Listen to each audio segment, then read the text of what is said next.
Hello, everyone, and thank you for joining us for the Cause of the Week highlight.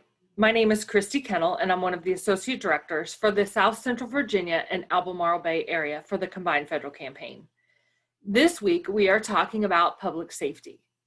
Many CFC charities deliver critical services to those in need and help with community issues, natural disasters, or violence prevention. Today, we have a selection of charities speaking with Miss Julie Dudley, our second Associate Director for the South Central Virginia and Albemarle Bay area. I will let Julie take it from here, sharing videos and interviews with these organizations.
Public safety refers to the welfare and protection of the general public.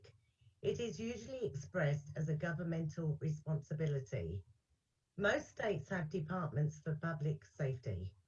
The primary goal of the department is prevention and protection of the public from dangers affecting safety, such as crimes or disasters. But it is also our responsibility to learn essential safety and preparedness information and skills. We have pleasure in having Steve Moore, Disaster Program Manager for the American Red Cross. Stephen, thank you for joining us today. Thank you, Julie, for having me. We've seen many hurricanes and tornadoes that have been happening more this year than most, and I know you've been involved in a lot of them. What is the American Red Cross role during a disaster? Well, I think that the mission statement of the American Red Cross kind of sums it up the best, and that we are here to prevent and alleviate human suffering in the face of emergencies by mobilizing the power of volunteers and the generosity of donors. And we can do that in a number of ways. For disaster services, which is one of the several lines of service of the American Red Cross, um, we can do things like the Disaster Action Team, which is where we go out and provide immediate assistance to isolated emergencies such as home fires or isolated flood or storm-related damage. We can provide them with assistance so they can get into a safe place and get immediate needs taken care of. Then if something really ramps up and we have a lot of families through hurricanes or just through straight line winds or anything that comes through with like tornadoes, we can provide emergency shelter, feeding, and distribution of emergency supplies. And there's also many support roles, such as damage assessment, where we actually see what the damage level is so we can do our planning, information and planning, logistics, and that is everything from paper clips to vehicles, staffing, and then casework, and that helps with individuals and families in their recovery planning and puts them in contact with our partners so that they can get the resources they need to overcome any obstacles in their recovery. We can deploy nationally. This was an unprecedented year, as you had mentioned, where we had so many disasters happen, so it really stretched us thin. But of course, everybody was able to rally up and be able to provide assistance to folks, and we're still doing that, especially with wildfires in Louisiana with the hurricanes that came through. But you can deploy nationally, and that's either in person or virtually. And you can also choose to stay at home We definitely need folks to still be home to handle emergencies here and be ready when the time comes. Great. And how do federal workers who have an interest volunteer? Well, anyone who has an interest in volunteering with the American Red Cross, the easiest thing to do is to go to redcross.org and you will see a volunteer tile. And if you click on that, you will begin the application process and begin your adventure as a volunteer with the American Red Cross. That's wonderful. Thanks, Steve. And thank you for taking time out of your busy schedule to be with us today to talk about the Red Cross. My pleasure, Julie. Always good to see you, even if it's through a computer. Yes, that's true.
When a patient is diagnosed with a life-threatening disease or a serious health issue, their lives can be quickly turned upside down. And this is not the time to be worrying about how to get to an appointment or how to pay for it. We have pleasure in introducing Rob Alper, President and CEO of Mercy Medical Angels. Thank you for joining us today, Rob. Thank you, Julie, and good morning. And thanks for the opportunity to tell your audience about Mercy Medical Angels. Yes, and we're excited to hear from you. How has the charity been able to help through COVID-19? Well, interesting. We are, to start with, the world's largest charitable medical transportation system. And we are also an organization that is, if you will, one-stop shopping for transportation.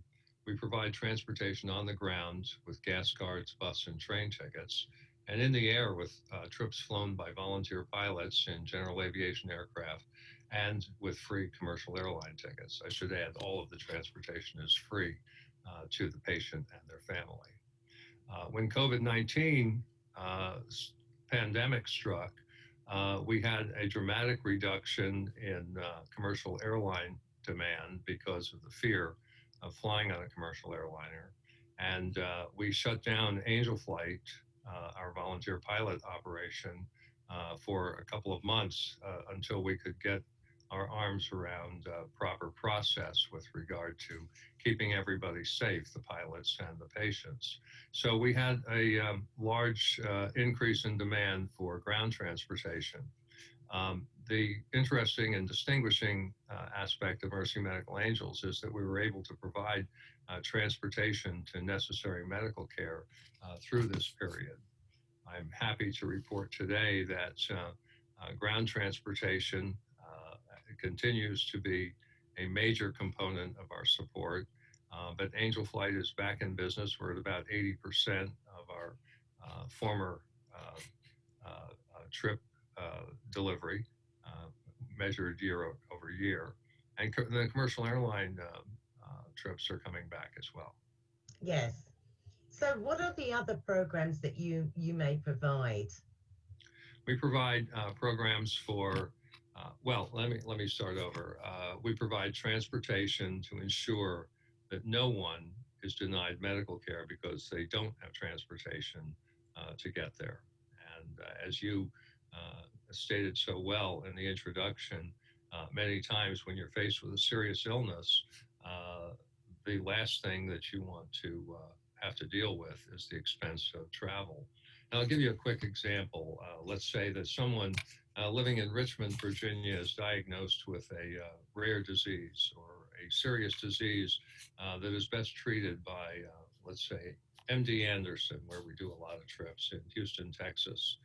And they're told that, yes, there's hope for your very serious disease. Go to MD Anderson, and they get to MD Anderson and they say, yes, we can help you. Come on back every 3 weeks. Well, that can be very expensive.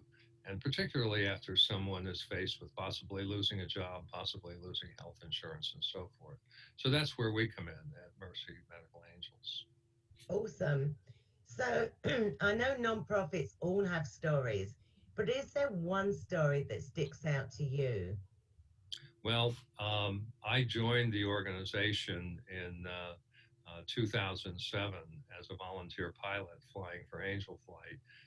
So my my first trip with for Angel Flight is the one that sticks out most for me. I picked up a little girl in the New York metropolitan area who had a very serious terminal illness and flew her to Greensboro, North Carolina to attend Victory Junction Camp, which is a camp for kids that was set up by Kyle Petty and his wife Patty, and is part of the Paul Newman Hole in the Wall Gang camps. And they have a complete hospital there and complete medical staff, so that if any of the kids do get sick, they can attend to them right away. In any event, this is an opportunity for kids who are seriously ill to have a full camp experience, which they couldn't otherwise have because of their illness. Anyway, I picked her up in the New York metropolitan area. We flew to Greensboro, and she got out of the airplane and she said, "Oh, thank you, thank you, thank you so much." And all I could think was, "No, thank you for the opportunity." So that's the one that sticks in my mind the most. But we have many. There's one, and I'll be brief, that we did recently, and this was a result of the COVID-19 pandemic. I got a call on a Sunday afternoon from a neurosurgeon who is on the staff at Johns Hopkins in Baltimore. And he said, "I hope you can help. I have a surgery to do in Tampa, Florida tomorrow morning. Southwest can get me down there, but all of the schedule changes because of the pandemic and all of that sort of thing are changing things up. So I need to be back in Baltimore for another surgery on Tuesday morning." And so we were able to deploy one of our Angel Flight pilots who had a very competent airplane, a turboprop, up in Tampa Monday afternoon, flew him back to Baltimore. As he said in his thank you email to us, I was able to get home, get a good night's sleep, and have a successful surgery the following morning. So that was an example of taking the clinician to the patient rather than the patient to the clinician. So it was sort of a new twist on what we do. Yeah, and we do what we can through COVID at the moment. Yes. So, Rob, thank you for taking the time out of your busy schedule to join us today. Well, thank you for the opportunity, Julie, and good luck with the charity campaign and charity fairs this year.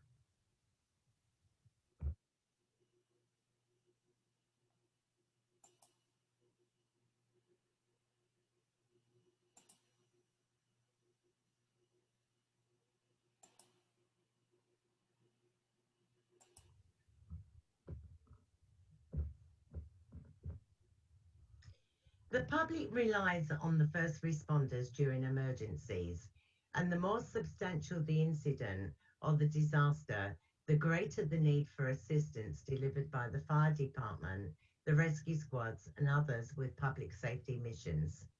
It gives me great pleasure to introduce Terence McGregor, Health Program COVID-19 Operations Center Coordinator for the LA County Fire Department. Prior to his appointment in LA, Terry was the former Chief of Emergency Services for Lancaster County and former Assistant Chief of Gloucester Volunteer Fire and Rescue Squad.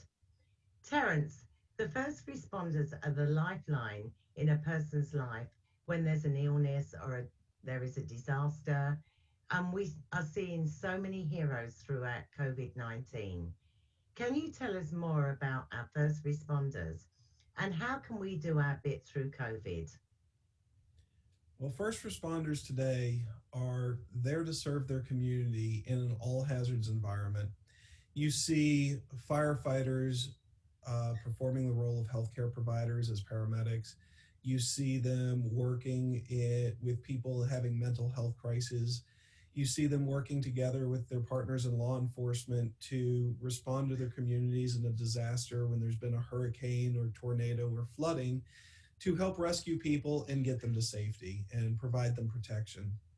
So the role of the first responder really is more than what it used to be, where firefighters just put out building fires and law enforcement officers just patrolled the streets. There really are social safety net.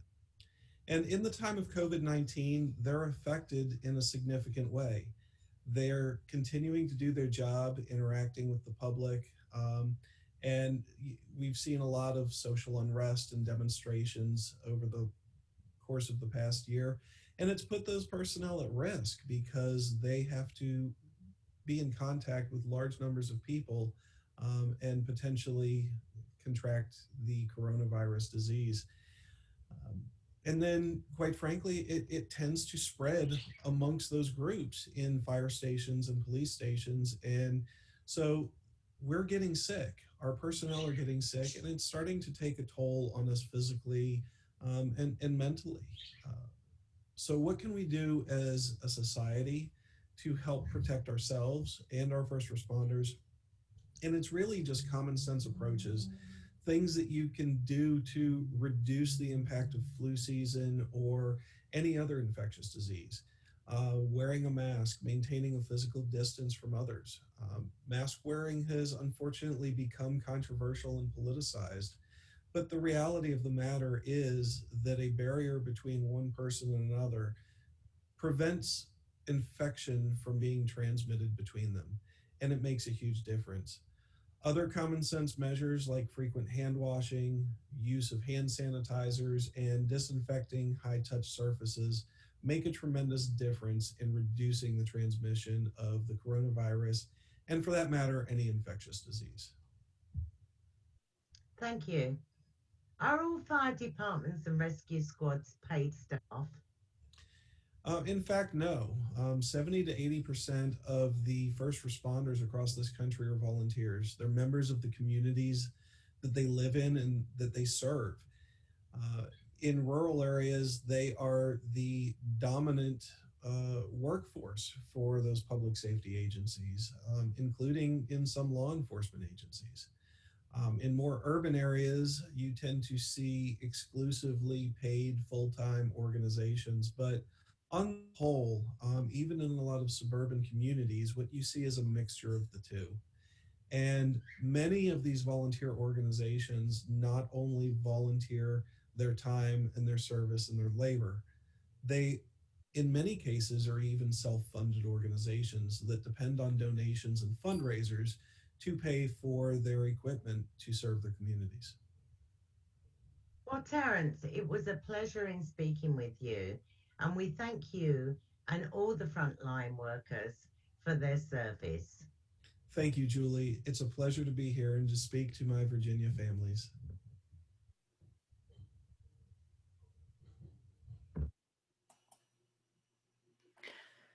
We'd like to take the opportunity to thank the organizations who were able to join us today. We are grateful for the work that you do within our communities, as well as the many other organizations part of the Combined Federal Campaign. It has been a pleasure working together to change the world.